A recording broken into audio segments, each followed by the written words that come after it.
I'm a mathematician. I'm an actuary.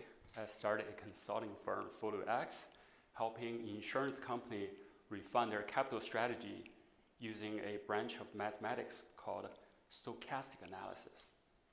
So basically, my job is to collect data and build models to predict the future. Last year, I built a model of my own life in Houston, Texas. I included some variable like the humidity, the traffic, the Port of Houston, and oil industry. Down there, we affectionately call that the carcinogenic coast of Texas. And my model said, move to Boston. The grass is greener. Better business, better school, better life. So in the summer, I pack up my car with my daughter Aubrey. As they say in Texas, we were fixing to leave the heat behind. 10 years ago, when I left Georgia to move to Texas, I sent a message to all my friends. I stole the famous declaration from David Crockett. You may all go to hell, and I'll go to Texas. Well, this time, I looked at the oil refinery through the mirror, and I said, you may all stay in Texas. I'm going to go to Boston. So we drove east through Louisiana, Alabama, then Tennessee. By the time we hit Virginia, driving on the Blue Ridge Parkway, the grass wasn't just green. It was blue, deep blue, Virginia blue. And I told Aubrey, I said, look at the color. Look at the blue haze. It's going to be greener soon. We're absolutely making the right choice. On the third day of driving, we entered the state of New York, the door to the great New England. And reality set in. Sun disappeared. It started drizzling. For hours, just drizzling. Somewhere between Hartford and Boston, my GPS turned dark red. A total deadlock. Boston, my destination, was only 100 miles away, but I felt like we were driving into the world's longest parking lot. And my algorithm rerouted us north to Springfield, then onto Highway 90. Not bad. So I was driving at full speed, happily, until I hit the top of a big hump in the road. Suddenly, a wall of car stopped dead in front of me. I slammed on my brakes. My tires skidded on the wide highway. I looked to my right. There was SUV. I looked to my right, left. Gosh, there's no spare lane. What can I do? I cannot do nothing but pray. God bless Texas. Finally, I managed to stop my car with a decent margin. But SUV driver on my right wasn't so lucky. She hit her brakes, lost control, and spun out. Round and round, 2 or 3 times. She finally wedged in front of my hood, slowly but surely slid me into the rail that divided the traffic. I unbuckled myself, ready to jump out to offer some emotional support, maybe call an ambulance. But before I can even open my door, she shifted her gears, checked her mirror, and whoosh, she was gone. I sat there and thought, that was wicked different. But kind of cool. So here's my first mathematical conclusion. Adapt. The SUV driver didn't wait for help. She didn't cry because of a spin out. She corrected her course and kept on driving. In mathematics, we don't call this a mistake. We call it data. The information you need to recalibrate. So don't let it spin out. Stop your momentum. Shift your gears, find a gap, and accelerate. We finally arrived in Boston. Moved in, school started soon. In our free time, We walked the Freedom Trail. We climbed the Peters Hill. We caught games on Fenway. We explored the Charles River with paddle. That was the coolest summer I've had for a long, long time. And every single day, we walked to school. Every single day, we walked to school, simply because I couldn't stand driving on the Riverway and Brooklyn Avenue. Traffic was terrible.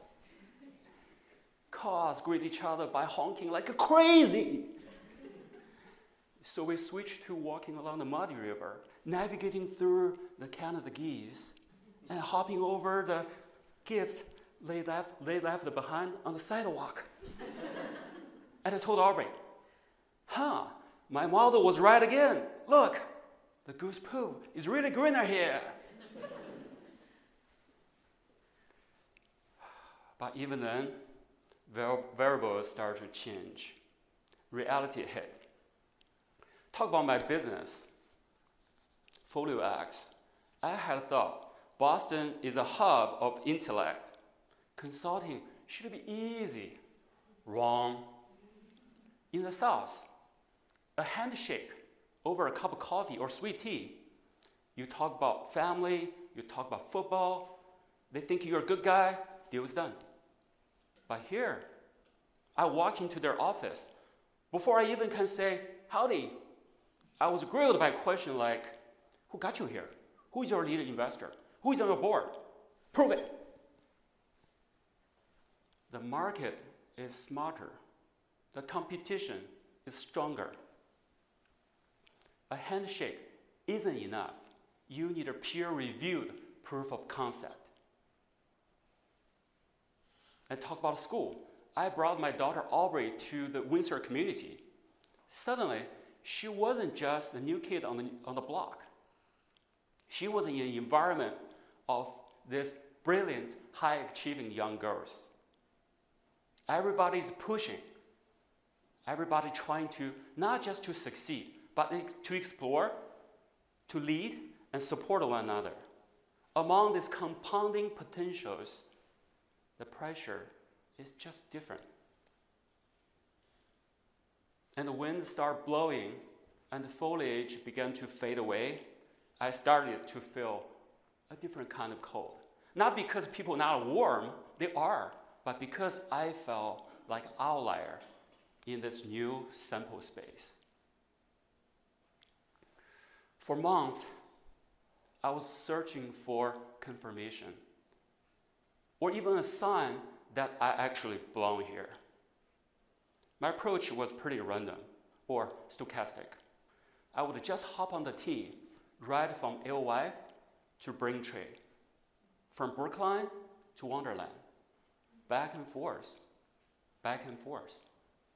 I visited every single last stop, listening to the rattling of the tracks, watching the neighborhood change through the window, hoping that by learning the entire skeleton of this new city, my own place will be better defined.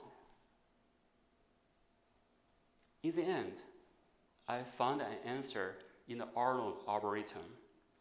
Near Dawson Pond, I found a tree about cypress. It's a swamp tree. It belongs to the bio. It's a Houston tree. And I checked the tag. It's a cultivar with accession number A0652A, meaning this tree has lived, adapted, and survived 74 Boston winters. The tree didn't survive by wishing it was still back in Texas. It survived by putting its roots in the rocky soil. This tree didn't become a maple or oak tree. It stayed a cypress, but the Boston hardy one. And I realized I am a cultivar too. Not only did I cross the land, but I crossed the entire ocean. If a swamp tree can survive the icy pond, I can and I will prevail over the cold, the competition, and the ferocious drivers. So here's my second mathematical conclusion.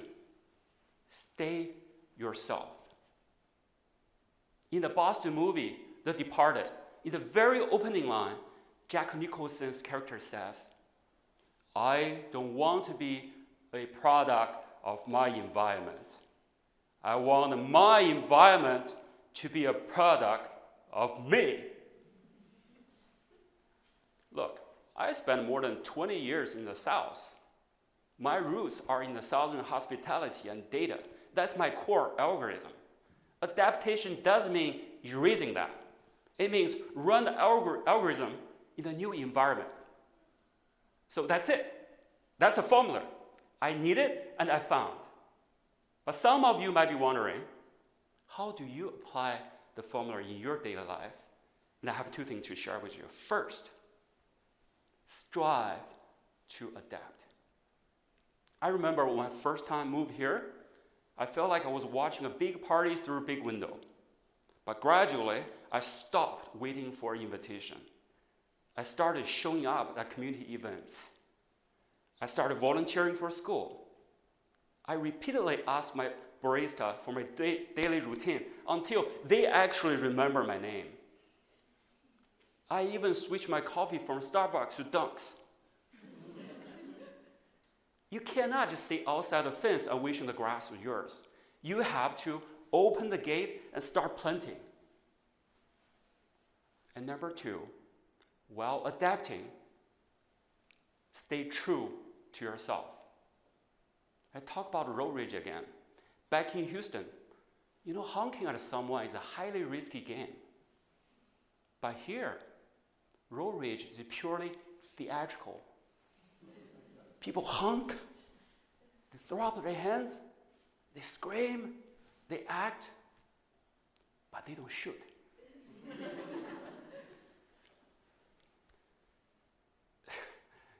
So, 6 months into being a Bostonian, I switched back to driving to school again. But this time, I drove ferociously. The other day, there was a crazy honker behind me. Through the window, I can see they were shouting, "What a asshole." To me, that doesn't bother me anymore. I took it as a compliment. It's a sign of welcoming me to the community. So, students, faculty, fellow parents, and community friends, stop looking at the other side of the fence. The grass isn't greener just because you change your zip code. It's greener when you try things, spin out a little, recalculate, adapt, and try things again. That's not failure. It's your version 2.0.